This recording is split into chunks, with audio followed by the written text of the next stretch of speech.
Bonjour à toutes et à tous et bienvenue au Café du Market. Aujourd'hui, on va parler ABM, donc Account Based Marketing. C'est un terme qui est un petit peu dévoyé quand même en B2B en France où on essaie de faire passer ça pour de l'outbound un petit peu personnalisé. C'est évidemment un peu plus complexe que ça. Donc l'idée de l'épisode d'aujourd'hui, c'est qu'on voit quand et pourquoi c'est pertinent de se lancer dans l'ABM, les prérequis à poser pour bien collaborer avec les sales avant de lancer des campagnes. Ensuite, on verra comment construire et lancer une campagne et enfin comment la mesurer son impact dans le temps.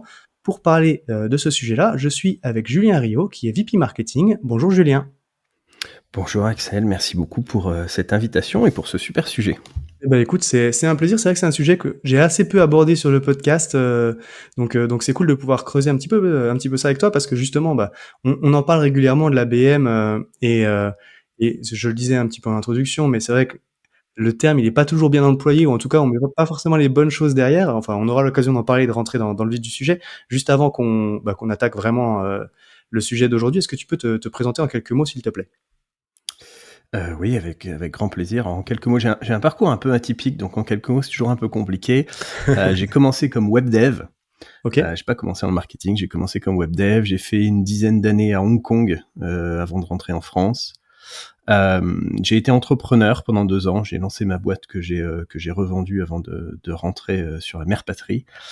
J'ai été CMO de 2 startups. J'ai bossé dans des startups, des scale-up, des entreprises plus établies, plus larges également. Je suis aussi professeur de marketing et expérience client pour un master 2 à l'université Léonard de Vinci. Je suis auteur de 2 livres, un sur l'expérience client, un sur les salons et foires expo, et hôte de 2 podcasts, un sur l'expérience client et un sur les carrières marketing. Donc, je suis un hyperactif et un hyperactif qui aime bien toucher à tout et un passionné du marketing. Voilà, en quelques mots. Ouais, bah, écoute, ça j'allais dire, c'est effectivement en quelques mots, c'est très riche. On pourrait rentrer dans différents niveaux de cette expérience parce que je veux dire à la fois entre la partie entrepreneuriat, qui est une super école de marketing au final, et puis après même quand tu reviens en entreprise pour comprendre aussi un petit peu les enjeux plus business et la position du patron, c'est pas mal de l'avoir vécu. Et puis après C'est effectivement, alors moi pour le voir avec le podcast, j'allais dire entre podcast, deux podcasts plus des livres, c'est un travail quand même colossal en termes de création de contenu, quoi. Ah, le côté entrepreneur est génial parce que ça m'a forcé à sortir de ma bulle. Tu te rends compte que le marketing est incroyablement important, mais que ça ne fonctionne pas en silo. Ça, c'est une école. Tu peux pas la remplacer par autre chose. C'est une école incroyable pour se rendre compte à quel point le marketing doit bosser avec les autres départements. Et quand c'est toi qui portes toutes les casquettes, tu t'en rends compte plus que jamais. Et les podcasts, c'est fantastique parce que ça t'apprend à faire du contenu, à conduire une interview, ça t'apprend à faire un peu de design, à enregistrer une vidéo, enregistrer du son, à utiliser les outils, à faire de la publication sur LinkedIn, sur différentes plateformes. C'est aussi une école extraordinaire. Donc, moi, j'aime bien garder les mains dans le cambouis. T'as beau monter les grades du marketing, rester proche des outils et des vrais concepts. C'est quand même assez extraordinaire. On a une chance incroyable dans le marketing. Carrément, ouais. Ça permet de garder un petit peu les mains dedans et puis le contact avec ce qui se fait et comment on fait le travail vraiment, quoi.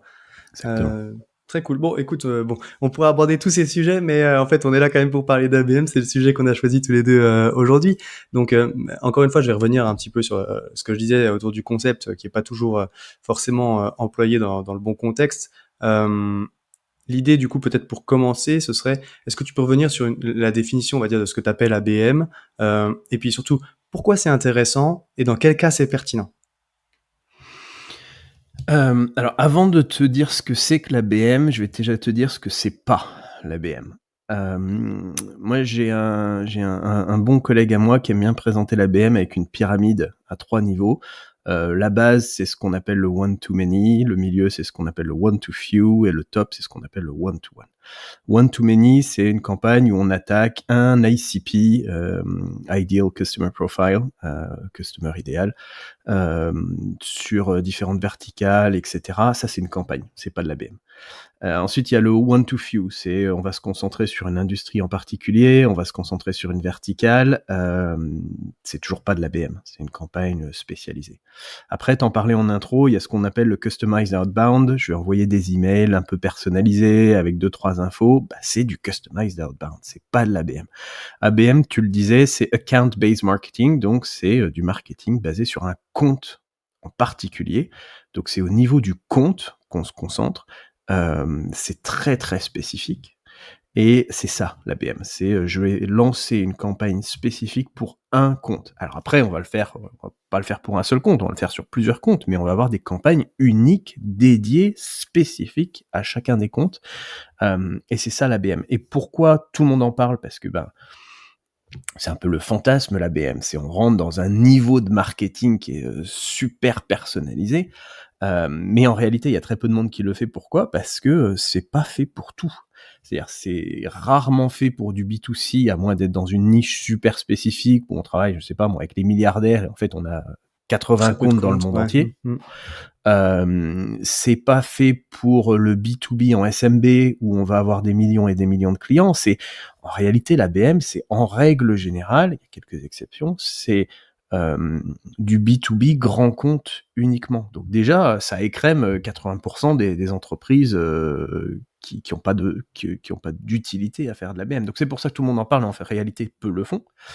Et il y a tu me demandais quels sont les prérequis. Il y a pas mal de prérequis. Le premier, on est plutôt sur du B2B grand compte, en règle générale. Le deuxième, c'est un prérequis de temps. L'ABM, ça se lance pas en 3 minutes. Il y a un gros travail à faire en amont et il y a une énorme patience à avoir en aval. Je pense qu'on en reparlera. Il faut déjà avoir quelques campagnes. En général, tu te lances pas dans de l'ABM quand tu viens de lancer ta boîte, que tu lances ta première campagne, tu commences pas par de l'ABM. C'est plutôt la cerise sur le gâteau qui vient compléter une stratégie déjà éprouvée et fonctionnelle. T'as un prérequis côté commercial. Il faut avoir des sales collaboratifs qui ont envie de bosser avec toi. Et je pense que t'en parles pas mal. Toutes les boîtes n'ont pas une fantastique collaboration, alignement sales marketing, et pourtant c'est essentiel. Et puis, le petit dernier prérequis, mais sans lequel on peut rien faire, c'est la confiance du PDG. Il faut un PDG qui comprenne ce que c'est que l'ABM et qui a envie de t'accompagner, de te faire confiance sur ce projet. Ça fait quand même pas mal de prérequis sur une stratégie assez niche, d'où le fait que beaucoup en parlent et peu le fassent réellement. OK.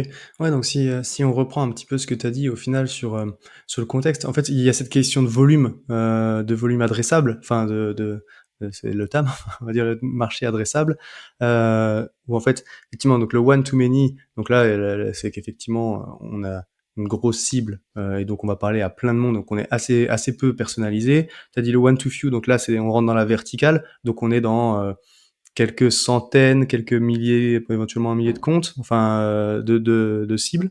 Et puis après, effectivement, le one-to-one, donc là, tu l'as dit, c'est plutôt du grand compte. C'est là-dedans qu'on va rentrer vraiment dans de l'ABN, dans de l'ABM, et donc dans les prérequis, tu l'as dit, patience, collaboration avec les sales, adhésion du PDG, parce que c'est effectivement quelque chose qui demande du temps. Ça va demander aussi potentiellement d'avoir un panier moyen assez élevé, j'imagine, par rapport aux investissements que tu es capable de mettre dans des campagnes aussi personnalisées. Alors c'est pour ça que c'est principalement du très grand compte parce que, tu ne le fais vu que ça prend beaucoup de temps à mettre en place, tu vas pas le faire pour 2000 comptes, tu vas le faire pour quelques comptes bien choisis et par conséquent, il faut que le ROI soit cohérent, donc il faut que tu rentres dans tes frais. Donc quand tu le fais avec un très grand compte, ça dépend de la boîte évidemment, mais disons que si ça va te coûter quelques milliers, d'euros, mais que ça peut potentiellement te rapporter 1 à plusieurs millions, faut y aller.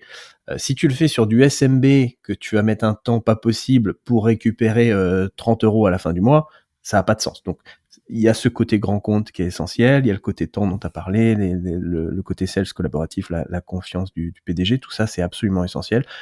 Et puis, je disais tout à l'heure, il y a aussi le fait d'avoir déjà un peu de contenu, d'avoir déjà fait des campagnes, d'avoir compris son marché, en fait. Ça, c'est essentiel d'avoir compris son marché. Et, et juste pour reprendre ce que tu disais, le one to few, ça peut être que quelques boîtes. Tu peux faire du one to few sur 5 entreprises. Et pourtant, pour moi, c'est toujours pas de l'ABM. L'ABM, c'est vraiment au niveau du compte. Ça veut dire que tu vas avoir quelque chose d'unique pour ce compte-là. Unique, ça veut pas dire que c'est pas réutilisable. C'est-à-dire, il y a peut-être 30% qui est unique et puis 70% qui est un socle commun parce que finalement, à quel point tu es différent de ton plus gros concurrent. On a énormément de choses en commun avec nos concurrents, mais on a une ADN qui est spécifique. Donc, l'ABM, c'est quelque chose qui est vraiment unique, mais peut-être avec un socle commun, mais ça se différencie quand même du one to few. Même si tu fais du one to few sur quelques boîtes, c'est pas de l'ABM. Ouais, effectivement, c'est ce que tu dis, c'est que par rapport à la personnalisation dans laquelle tu vas rentrer aussi, c'est que potentiellement tu vas avoir une personnalisation par verticale. Donc, tu vas prendre des cas d'usage qui sont, je sais pas, dans le secteur de la santé. Donc, tu prends des cas d'usage santé, des références santé dans tes contenus et tout. Donc là, tu vas personnaliser ta campagne par rapport à ça. Alors que sur de l'ABM vraiment compte par contre, tu vois, je repense à un épisode que j'avais écouté, mais tu vois, il m'a marqué parce que j'y reviens souvent. Ça devait être il y a 5 ans, je crois. C'était sur Growth Makers, c'était Célia Poncelin qui était chez Euritech à l'époque, tu vois, donc je m'en rappelle bien, où elle racontait justement campagne ABM où donc ils vendaient un logiciel un peu d'analyse tendance mode, tu vois, pour du retail. Et du coup, ils avaient pris effectivement un produit d'une marque précise sur lequel ils avaient fait tourner leur outil d'analyse. En fait, ils avaient construit le rapport d'analyse de ce produit-là qu'ils avaient diffusé aux membres du comité d'achat de cette entreprise-là, quoi. Et donc et donc là, on a effectivement un contenu qui est euh, personnalisé à la boîte, au compte près, et qui est même diffusé sur LinkedIn Ads uniquement auprès des membres de cette entreprise-là, quoi. Donc c'est dans Exactement. ce niveau de précision-là qu'on rentre par rapport à une personnalisation sectorielle, comme comme tu l'as abordé, quoi. Exactement, et c'est là que ça fait toute la différence. C'est-à-dire que et c'est pour ça que je disais que c'est bien de commencer avec déjà des campagnes existantes. C'est bien si tu fais déjà du one to few, parce que tu as une base. Donc dans l'exemple que tu donnes, si je m'attaque au marché du retail et que j'ai déjà des campagnes one to few, qui se concentrent sur le retail, j'ai déjà une base. C'est-à-dire que je connais déjà leurs enjeux. La plupart des entreprises de la même industrie vont avoir des enjeux communs. Je connais leur jargon. Je connais ce qui les fait tilter. Je connais les réseaux, les médias sur lesquels ils vont passer un peu plus de temps. J'ai déjà une compréhension. Et j'ai déjà créé du contenu qui va s'adresser au retail. Maintenant, à partir de cette base-là, je vais pouvoir aller beaucoup plus loin. Et dans l'exemple que tu donnais, je vais prendre un produit spécifique, faire une analyse, me concentrer là-dessus et commencer à prendre cette base commune que j'ai déjà pour aller beaucoup, beaucoup plus loin. Moi, j'ai lancé des campagnes ABM. Alors ça dépendait du produit, ça dépendait du marché, etc. Mais j'ai lancé des campagnes ABM dans lesquelles on allait faire une analyse concurrentielle de cette cible en particulier, la comparer à tous ses concurrents en parlant de quels sont les outillages que vous utilisez par rapport à ce que vos concurrents utilisent, quels sont les KPI que vous avez partagés publiquement sur différentes conférences par rapport à ce que vos concurrents partagent, quels sont, voilà. Et en faisant cette analyse-là, on leur faisait quelque chose d'incroyablement personnel parce que ça n'a de sens que pour cette marque-là. Une analyse concurrentielle, que tu la files à quelqu'un d'autre, bah, ça les concerne pas ou ça les intéresse pas. Où on rentrait en ce niveau de détail, où on faisait vraiment des contenus super précis, où on reprenait la dernière prise de parole du PDG qui disait nous on a prévu à horizon 2026 de faire tel ou tel changement. Tu rajoutes ça dans le contenu, c'est incroyablement personnalisé, c'est à toi que ça parle. La technique dont tu parles du LinkedIn Ads qui s'adresse uniquement aux personnes de cette entreprise, ça c'est la base de ce qu'on fait nous en termes d'ABM, où on va s'assurer de targeter large mais ciblé. C'est-à-dire c'est pas grave si on touche le stagiaire de chez Esso, peu importe, mais je veux que les bonnes personnes de chez Esso voient ça. Je veux pas aller targeter Total, je veux targeter Esso, quitte à targeter le stagiaire en plus du PDG. Ouais, parce qu'il faut quand même avoir un petit volume d'audience pour pouvoir diffuser sur LinkedIn, donc potentiellement tu vas prendre tous les gens de l'entreprise, quoi. Exactement, et c'est aussi pour ça que ça marche, ça se recroise, c'est pour ça que ça marche que sur des grands comptes, parce que la boulangerie du coin, tu vas avoir beaucoup de mal à la targeter sur LinkedIn. Exactement. Du coup, alors, au final, tu as déjà un petit peu posé les bases en parlant de One to Few et puis de ces sujets de personnalisation. Et j'allais dire, si on est convaincu et qu'on est effectivement dans le bon contexte et dans le bon cas pour appliquer la BM, on a les prérequis que tu as évoqués juste avant. Comment ça se construit, comment ça se lance une campagne d'ABM? Alors, il y a pas mal d'étapes, et la première fois que tu lances de l'ABM, ça va être beaucoup plus long, parce qu'après tu peux, alors automatiser non, je pense pas même avec l'intelligence artificielle aujourd'hui qu'on puisse automatiser, mais en tout cas industrialiser. Donc la première fois, il y a un premier gros travail où tu vas t'asseoir avec tes comparses de l'équipe commerciale et où on va faire une revue de compte. On va déjà se mettre d'accord sur une verticale. C'est bien de commencer par une verticale. Pourquoi ? Parce que les 10 premiers comptes que tu vas faire, ils vont avoir 50, 60, 70% de leur ADN commun. Donc tu vas quand même énormément réduire le travail, alors que si tu prends un retailer, un energy, utilities, un je sais pas quoi, tu vas refaire le travail 10 fois. Donc On se met d'accord là-dessus, on définit l'ICP, on définit les targets, on se met d'accord sur les 3 comptes qu'on va lancer. On commence petit. Commencer par 1, c'est une bêtise parce que tu auras pas de benchmark. Si Ouais. tu te plantes, c'était peut-être juste pas le bon compte, donc tu auras pas d'élément de comparaison. Donc 1, c'est trop petit. 10, c'est trop gros. Pour moi, en général, tu commences par 3 à 5, OK. histoire de pouvoir lancer 2-3 trucs et de savoir à quoi ça ressemble. Donc 1, on définit les comptes. 2, il y a un énorme travail de recherche. Aujourd'hui, il y a l'intelligence artificielle. Je suis un peu sceptique là-dessus parce que moi qui utilise énormément l'intelligence artificielle, je suis obligé de recroiser les infos sans arrêt. Je Ouais, n'arrive pas à chiffre faire et tout, confiance à ces outils-là parce que le niveau d'hallucination est trop important. Moi, j'avais tendance à utiliser des personnes qu'on appelle des VA, Virtual Assistants, qui sont OK. bien humains, qui sont pas des machines. Virtual Assistants, c'est des assistants en général basés en Thaïlande, aux Philippines, etc., qui vont faire le travail de fourmi parce qu'il y a un énorme travail de recherche à faire. Qu'est-ce que tu fais comme recherche? Déjà, il y a un travail de recherche sur ce qu'on va appeler l'organigramme. Ouais. Qui sont toutes les personnes dans la boîte que je vais devoir arroser. Les decision makers, les décideurs évidemment, mais aussi leurs assistants, aussi leur N-1, tous les influenceurs, toutes les personnes qui doivent avoir entendu parler de toi, et pas que les décideurs, tous les influenceurs. Faut les trouver, faut les mapper, faut trouver leurs contacts, ce qui n'est pas Mmh. toujours facile et évident. Ensuite, il y a énormément de recherches à faire sur l'entreprise en elle-même. C'est quoi la vision de la boîte? Quelles sont leurs dernières annonces? Quelles sont leurs croyances? Quel est leur tech stack? Enfin voilà, tout ce que tu peux trouver qui soit public et pas que sur le site web. Tu vas bien au-delà du site web. Tu refais tous les profils LinkedIn de toutes les personnes que tu as targetées. Tu regardes les médias, tu regardes les conférences, tu regardes les vidéos YouTube. Il y a énormément de travail. Et puis après, il y a une recherche de concurrents. Ça, c'est un truc que je fais beaucoup parce que je trouve que parler de leurs Ouais. concurrents à tes targets, on a tous un petit ego Ça et vient on un est peu, ouais. tous curieux de ce que font les autres. Donc, si tu arrives à parler de leurs concurrents, ça peut te donner une porte d'entrée supplémentaire. Et ça, c'est un travail de fourmi. Ça se fait pas en 3 minutes et c'est pas juste un prompt sur ChatGPT. Une fois que tu as ça c'est l'étape 2. Étape 3, il y a, pour moi, il faut vraiment un campaign manager, c'est-à-dire un architecte de campagne. Parce qu'il va falloir réfléchir en architecture de campagne. C'est quoi mon tofu? C'est quoi mon bofu? Donc le top of funnel, c'est quoi mon bottom of funnel, éventuellement mon mid of funnel? À quoi ressemble mon flow? Quels sont les canaux que je vais utiliser? Ça c'est la bête noire de la IBM. C'est pas facile de trouver des canaux IBM parce que de l'hyper targeting dans le digital, on en parle, il y a très, très peu d'entreprises qui le font correctement. Tu as mentionné LinkedIn, c'est l'un des rares. À quoi va ressembler ma landing page? À quoi vont ressembler, mes voilà, en gros, c'est quoi l'architecture de ma campagne?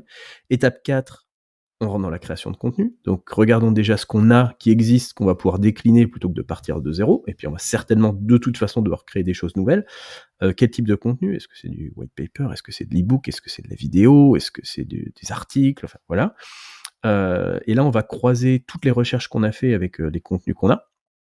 Il va falloir tout customiser. C'est-à-dire, c'est aussi bien ton white paper que ton email d'approche, que ton script, que ta vidéo, tout est personnalisé. Nous, on allait jusqu'à travailler avec nos BDR pour faire des vidéos d'outreach personnalisées. Chaque vidéo était unique pour le compte et pour la target au sein du compte. Donc c'est vraiment et pas juste en utilisant le prénom de la personne, en ayant des infos, en rebondissant sur des choses que la personne a dit publiquement. Étape 5, bah, c'est le lancement. À un moment, faut se lancer. Et puis étape 6, c'est du monitoring, des changements, des mises à jour, etc. La première fois que tu le fais, c'est un énorme travail. Et puis après, bah, tu commences à savoir comment faire tes recherches, comment architecturer ta campagne, comment créer tes contenus. Donc, tu es de plus en plus rapide, tu peux lancer de plus en plus de comptes. Pour moi, c'est un travail trimestriel. Tu lances quelque chose aujourd'hui, ça va te prendre 3 mois. Le quarter suivant, tu relances 3 comptes supplémentaires, puis peut-être 5 le suivant, etc. Mais c'est énormément de boulot. OK.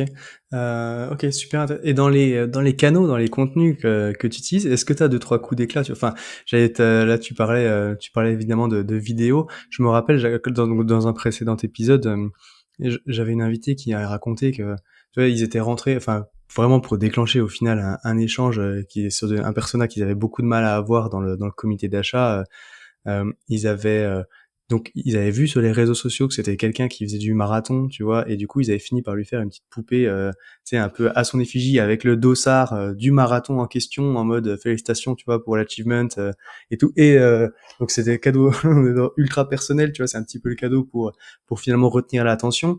Ou alors ils avaient organisé un escape game aussi avec les membres du comité d'achat, tu vois, qu'ils avaient réussi à inviter pour passer une soirée, machin. Il y a des choses comme ça un petit peu. Enfin, évidemment, il y a le LinkedIn Ads, tu vois, avec du contenu que tu auras créé, e-book, études et tout. Euh, Ça mêle aussi un petit peu outbound et inbound au final, parce qu'il y a le contenu, il y a de l'outreach, il y a de l'emailing, il y a des calls qui doivent être déclenchés par des sales peut-être à un moment donné. Euh, voilà, bon bref, je suis parti un peu dans tous les sens, je sais pas ce que ça t'inspire. Euh, alors en fait, on peut parler des deux extrêmes. On a eu des coups d'éclat et des flops avec des trucs un peu hors normes, et on a eu des coups d'éclat et des flops avec des trucs un peu standards. En LinkedIn Ads, pardon, en flop, ça nous est arrivé 2-3 fois. Tu fais des pubs que seul ta target va voir. D'ailleurs, on le disait tout à l'heure, hein, peu importe, du stagiaire jusqu'au PDG, tout le monde va voir tes pubs. Génial. On s'est fait rattraper 2-3 fois par le département légal de nos, espérons-le, futurs clients, nous disant mais attendez les gars, vous avez pas le droit d'utiliser notre logo. Alors on essaie d'expliquer, mais en fait on l'utilise pas publiquement, il y a que vous qui le voyez. Mais bon, de toute façon le département légal en général ils aiment pas On beaucoup qu'on n'explique pas. l'utilise. Une fois ça nous a bien réussi parce que ça a été notre porte d'entrée. C'est le département légal qui dit oh mais c'est génial votre approche, attendez je vous mets en contact. Et puis 2-3 fois on a juste eu complètement changer la campagne et arrêter les LinkedIn Ads sous peine de se retrouver. Enfin tu veux pas commencer ta relation avec un client par un procès. C'est pas C'est la bonne dommage. porte d'entrée. Donc on a eu des beaux succès, puis on a eu des flops là-dessus. En truc un peu plus différent, on n'a pas été jusqu'à l'escape game. Je t'avoue qu'organiser de l'IBM, c'est déjà bien compliqué. Si en plus faut faire un escape game à chaque fois, ça devient encore plus compliqué. Par contre, on a repéré que telle ou telle personne allait parler à tel ou tel event. On envoie des gens avec déjà des infos, des trucs personnalisés pour venir leur adresser la parole, se rendre sur la conférence, écouter la conférence, rebondir dessus et lancer la conversation complètement offline. Ok. On a déjà créé des documentations au format flyer ou même au format petite carte vidéo, tu sais, avec un écran LCD intégré dedans qui joue une vidéo dès que tu ouvres la carte. Super personnalisé aux couleurs, au design. Je me souviens Ah, quand en même. Angleterre, on avait fait un truc, c'était pour une grande chaîne de hair salon je trouve pas le Salon de mot, coiffure. de salon de coiffure, merci, où on avait customisé le truc avec le miroir avec les petites lumières autour, les ciseaux, les sèche-cheveux. On avait customisé tout ça dans une boîte coffret cadeau qui était aux couleurs de la boîte. Tu peux pas l'ignorer. Alors ça marche pas, mais tu peux pas l'ignorer. Bon, là en l'occurrence, de mémoire, ça avait pas marché. Ça avait lancé la conversation, mais ça nous avait pas permis de signer De le deal signer. pour autant. Bah, de toute façon, c'est pas grâce à ça que tu signes le deal. Le but, c'est de retenir Exactement. l'attention pour pouvoir ouvrir la discussion, quoi.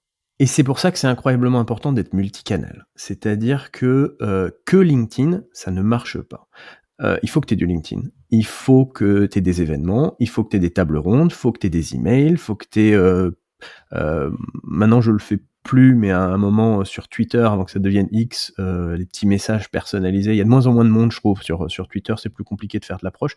Mais vu que c'était un canal très personnel, à un moment, même plus que LinkedIn, c'était un super canal d'approche. Voilà, faut mixer tous les canaux. Parce que, bah, tu le sais, c'est après avoir vu la même pub 7 fois que ça commence doucement à rentrer. C'est après avoir attaqué les mêmes comptes 7, 10, 20 fois que ça commence à rentrer. C'est pour ça que moi, j'aime beaucoup dans l'architecture qu'on ait une landing page. Pour que tout soit regroupé, que ce soit un point final, que tout se dirige vers cet endroit-là. C'est là qu'on va voir tous nos contenus. On n'est pas obligé de passer par la landing page, mais au moins, c'est un truc qu'on va pouvoir traquer pour savoir le nombre de visites, est-ce que la mayonnaise commence à prendre. Alors il y a des choses qui seront pas compatibles, hein. Se rendre à une conférence, ta landing page, Pas de landing page, ouais, d'accord. elle est hors process, mais je trouve que dans l'architecture, c'est important d'avoir un espèce de point central qui regroupe un maximum de choses, et la landing page super customisée, qui est pas forcément tant aux couleurs de ta boîte, mais qui est plus aux couleurs de la boîte de ton client, je trouve que c'est un bon élément d'architecture à mettre en place. OK, super intéressant. Bah, tu as commencé, tu vois, la passe en or, passe décisive, j'allais dire à entamer la question d'après parce qu'au final la question du coup c'était quand les campagnes elles sont aussi, diversifiées au final, que ce soit dans les moyens d'aller toucher les personnes, dans les canaux, dans ce que tu vas pouvoir utiliser, dans les contacts que tu peux adresser et puis au final diffuse dans le temps, aussi parce que tu l'as dit, c'est pas une campagne coup de poing sur 2 semaines quoi. Comment est-ce que tu suis une campagne d'ABM? Comment est-ce que tu mesures son impact? Pour, pouvoir effectivement soit, le trimestre d'après, doubler les efforts ou alors, couper les efforts si c'est nécessaire, quoi. Alors, dans les prérequis que je te donnais tout à l'heure, je parlais d'avoir un PDG qui y croit et d'avoir du temps et de la patience. Pour moi, ces 2 choses-là sont essentielles parce que tu vas pas avoir de résultats dans les 3 premières semaines, peut-être même pas dans les 3 premiers mois. Pour être honnête, je crois que notre toute première campagne IBM, ça a pris 1 an complet avant qu'on arrive à vraiment voir quelque chose qui valait le coup.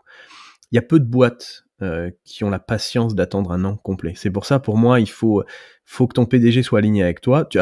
On va parler dans une seconde des KPI, il y a des choses que tu peux traquer, mais tu vas pas forcément avoir des résultats. Tu auras peut-être un coup de bol, mais à mon avis, tu auras pas des résultats extraordinaires dans les 3 premiers mois. Donc si tu as pas cette patience, si au bout de 3 mois, tu te dis: «Ça marche pas, j'abandonne», te lance pas. Gagne 3 mois de ta vie, les gâche pas comme ça.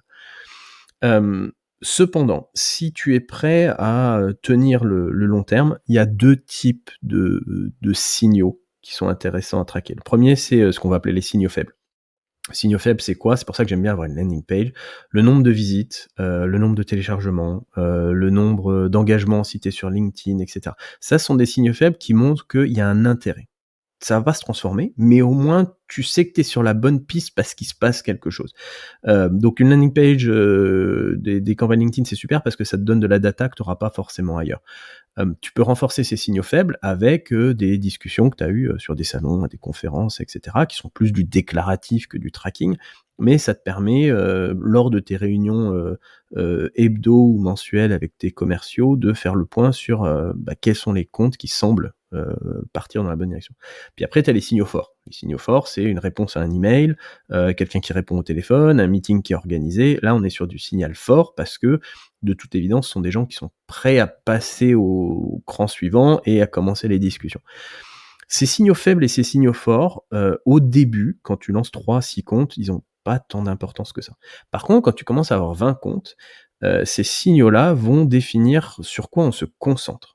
Quels sont les comptes sur lesquels on va aller plus fort et quels sont les comptes qu'on va laisser tourner gentiment parce que finalement, ça coûte rien les l'IBM. Ça coûte énormément de temps, mais en budget, pas tant que ça parce qu'une fois que c'est lancé, une LinkedIn ad que tu lances sur un groupe, tu es à quelques dizaines, quelques centaines d'euros au maximum si c'est par mois, si c'est un très grand groupe mondial, mais ça va être tout petit comme budget. Donc une fois que tout a été créé, que le gros du travail est fait, tu peux laisser tourner.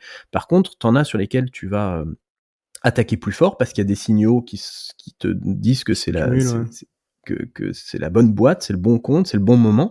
Tu vas peut-être pouvoir envoyer plus d'emails, élargir ta target et cetera. Puis tu en as d'autres, la mayonnaise prend pas encore, on les laisse tourner gentiment derrière et on se concentre sur les autres.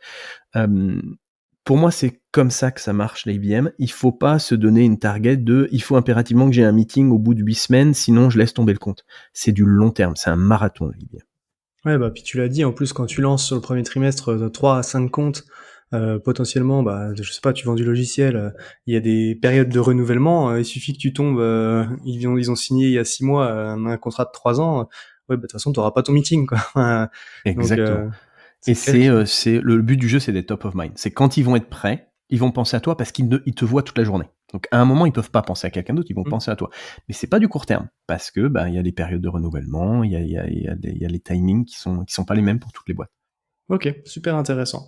Très cool. Écoute, merci pour tout ce partage et puis j'allais dire, c'est vrai que sur le podcast, on parle beaucoup de bonnes pratiques et tout, donc là, même si tu as partagé aussi un peu des flops, donc c'est déjà intéressant. J'aime bien conclure, tu vois, toujours un petit peu, en rappelant que le marketing, c'est pas tout rose, et puis on a tous un peu nos challenges et nos galères. Du coup, rapidement, c'est quoi tes challenges du moment? Même un peu en dehors de la BM, hein, pas forcément liés, mais les sujets qui te Alors, préoccupent au market?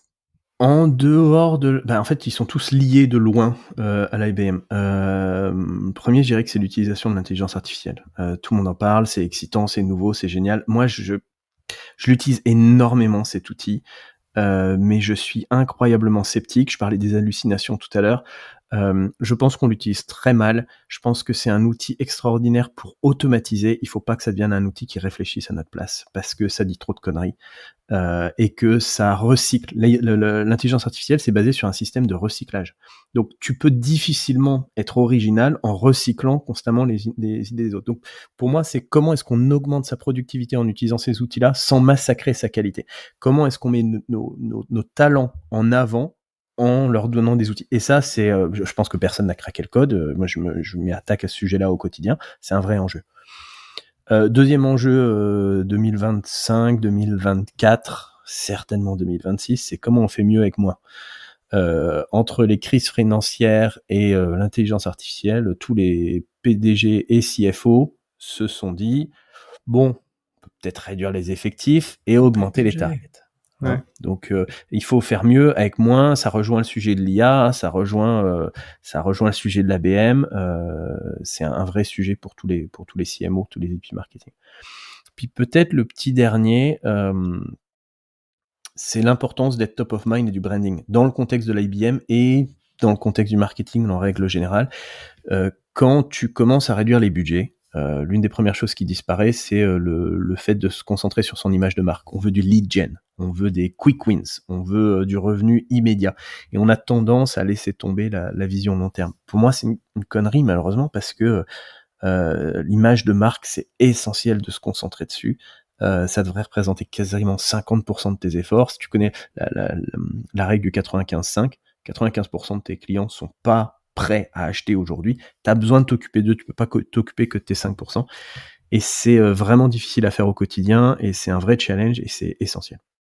Très cool. Écoute, il y a pas mal de choses effectivement qui parleront aux marketeurs vu ce qui me remonte souvent au micro.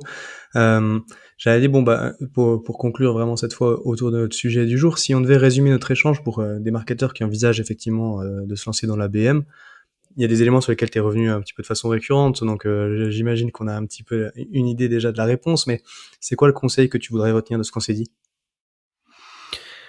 L'ABM, c'est un marathon.